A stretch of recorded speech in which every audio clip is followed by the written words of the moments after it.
Michael here with another massive week in LEGO news with the return of Lord of the Rings. The Ultimate Collector Series Razor Crest revealed. More sets from Black Panther. 5-foot Eiffel Tower and top-selling themes. And can we finally get LEGO Zelda up? And don't forget to listen to the latest episode of my LEGO Masters podcast, TalkBricks Masters. This week I break down the Jurassic World episode with former contestants Maria, Philip, and Michelle. And you can listen to it on Apple Podcasts, Spotify, and so much more using the links in the description below. And I'll kick off another round of the weekly giveaway. Just subscribe and leave a comment about this week's news. And of course, I'm back with LEGO deals from Amazon and across the web. So if you want to pick anything up and support the channel, there's links in the description below. First up over Target, today's the last day to get a $10 gift card when you spend $50 on select LEGO sets. And when this comes around, I typically tend to focus on their Target exclusive sets. And over at Amazon, it's the last day to get $10 off your $50 purchase of select items. And there's some really great items already on sale, so it's great to double up on the discounts. Plus, they've got the Mandalorian's N1 Starfighter for 17% off a coupon. Next up over at ZAVVI, the LEGO Star Wars UCS Millennium Falcon is 18% off. The Friends Apartment set is 25% off, and LEGO Optimus Prime is 17% off. Plus, at LEGO, you can get a free Rey the Castaway set with purchases over $120, and this free Halloween VIP pack with purchases over $40. And don't forget, today is October 1st, so all of the October releases are now available. So if you want to pick up The Office or any of the sets that come out today and support the channel, links to everything is in the description below. Next up, thanks to TalkBricks, we got word that LEGO Lord of the Rings will be returning in 2023. Ever since the original theme retired, fans like me have been clamoring to get some new sets, and it looks like we're going to get a couple. Plus a large-scale direct-to-consumer set. The first set will be a brickhead set featuring Frodo and Gollum, retailing for $15.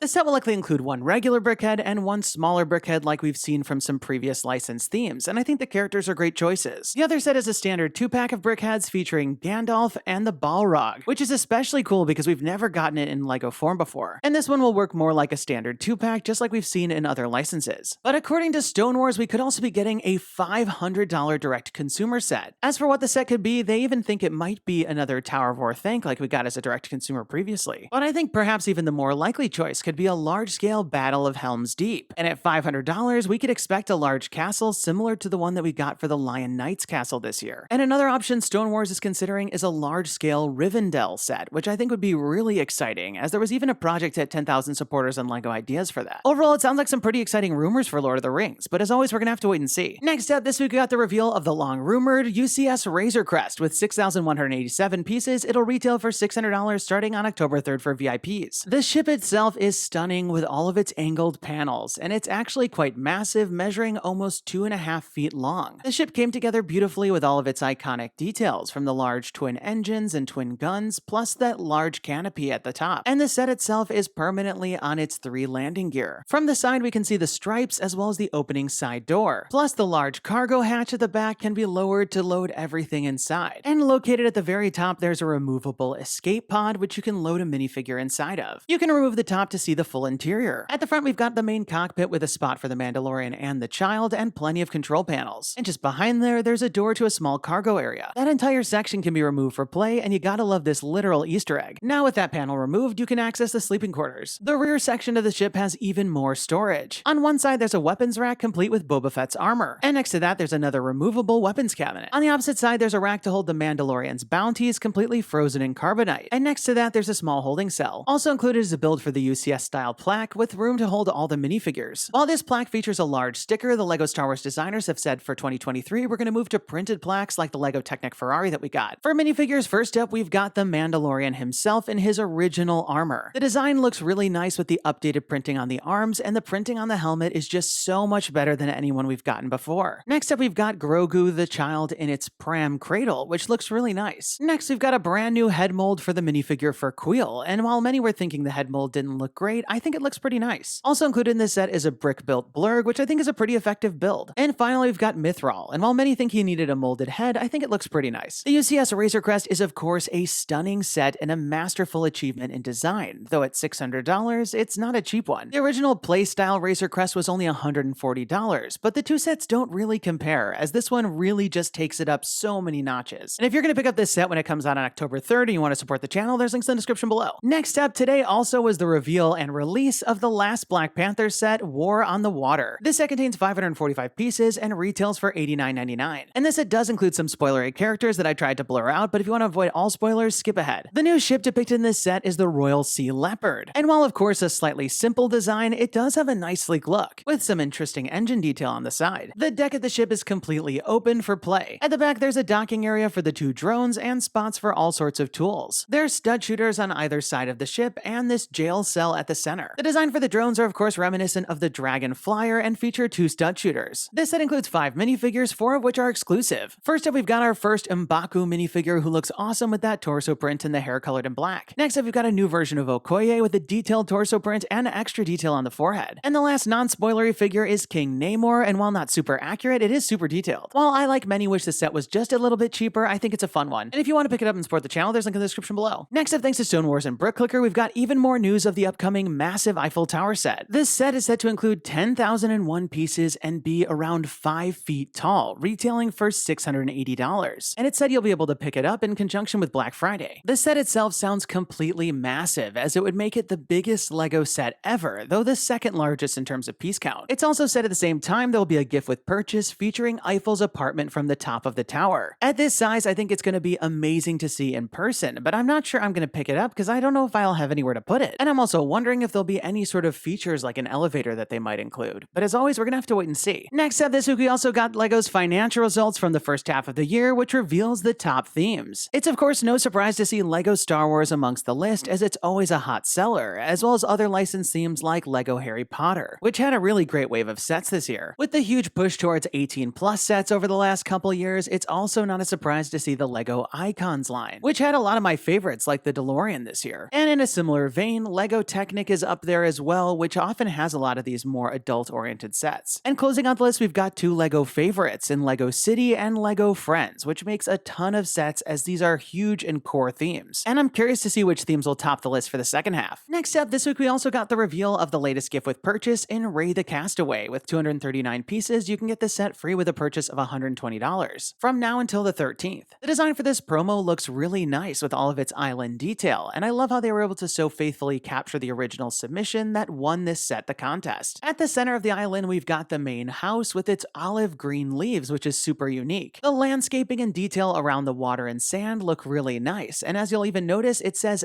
SOS with those pieces in the sand. There's a little campfire cooking area, and above that, a couple large palm trees which look great. And finally, there's even a small build for a makeshift raft. And this promo's a definite must-have for me. Next up in LEGO Ideas news, there were 4 more projects hit 10,000 supporters on the platform, so let's break them all down. First up, we've got Breath of the Wild Temple of Time. Straight out of The Legend of Zelda Breath of the Wild, we have the classic temple depicted in its disheveled, rundown state. And I think the project's designer did a really nice job giving the building so much character and lots of fun texture and detail. Legend of Zelda projects are no stranger to hitting 10,000 on LEGO Ideas, so I know there's a ton of fans that would love to see this just like me. But for some reason, the projects continue to get rejected time after time, so while this one is maybe one of the best yet, I do wonder if it's going to get chosen this time around. Next, we've got Pixar's Up House with balloons. Straight out of the Disney Pixar classic, this depicts Carl and Ellie Fredrickson's house with its colorful look full of the balloons in the sky. The designer did a really nice job capturing the house's unique shaping, though it does seem a bit small for minifigure scale. But I really love all the interior details and the minifigures included. Just like the Zelda project, projects based off of the house from Up are very common and they hit 10,000 supporters often. So again here, as a huge fan, I'm begging LEGO to finally make this a set, as I think it'd be a really fun one. Next up, we've got the travel suitcase. This unique sculptural build depicts a suitcase that opens up to reveal all the memories from the vacation inside. Particularly, it depicts a hot air balloon ride with a town, castle, river, lake, and mountains throughout the foreground and background. The microscale details on the inside are really well rendered, and I love the look of all of the stickers on the outside of the well-shaped trunk. And while not exactly the same, it sort of reminds me of the Super Mario 64 question mark block, and I think this would be a pretty interesting one to get as a set. And finally, we've got the Wright Flyer, which was that first airplane design from the Wright brothers in 1903. The build depicts this craft very well, and it has that fun biplane old-timey design, and I love the display plaque with the 2 Wright brothers. This set of course reminds me of classic sets like the Sopwith Camel, but it's been a while since we've gotten a set like that, so I'm very curious to see how this would do in the review. But as always, we're gonna have to wait and see. So there you have it, another fun week in LEGO news with so many sets to get excited about. The UCS Razor Crest is just a masterpiece, and I can't wait to see it in person when it comes out later this week. week. Not to mention, with all the October 1st releases, I've got a ton more sets to catch up on. Because before you know it, there'll be some 2023 Lord of the Rings sets I need to pick up. Be sure to leave this video a thumbs up down below if you're as excited as me, and don't forget to subscribe because I'll be back next Saturday with even more LEGO news. And let me know your thoughts in the comments down below. What did you think about all the stories? And which one are you most excited about? And now we've got this week's giveaway winner. Congratulations! And be sure to email me from the About page on my channel so we can coordinate about the prize. And if you want to enter this week's round, just leave me a comment about this week's news. You must be a subscriber to win. And definitely turn on notifications to find out when my next video is posted, because I'll be announcing the winners at the end of some of the videos. That's all the time we've got for today. Thanks, and have a good one! Michael here, clicking to watch last week's video featuring Jabba's Palace, Jurassic Park 30th Anniversary, Winter Village, Pac-Man, and so much more. And don't forget to subscribe.